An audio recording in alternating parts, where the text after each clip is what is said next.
కిరణముల ఉదయాత్మిగని అది పండిన తీయని పంట సూర్య మండలము పట్టి తినాలని దేహం నాటున రవి మరుగై జగము చీకటై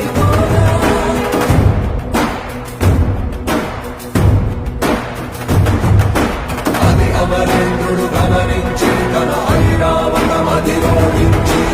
ఆంజనేయుని సమీపించి తన వజ్రాయుధము విసరగా అంజనాద్రి అని ಸಂತಾನ ಬಯಸಿ ಅಹೋರಾತ್ರಿ ಅಲ್ಲಿ ತಪಸ್ಸು ಮಾಡಿ ವಾನರ ಕೇಸರಿ ಕುಲಸತಿ ಗರ್ಭ ಧರಿಸಲು ಜನಿಸಿದನೊಬ್ಬ ಅಸಮಾನ ಅಂಜನಾದ್ರಿವಾಸ ಶ್ರೀ ಆಂಜನೇಯ ಗಂಗನಾಡಧೀಶ ಶ್ರೀ ಆಂಜನೇಯ ಕರುಣೆಯನು ತೋರಯ್ಯ ಮಹಿಮಾನ್ವಿತ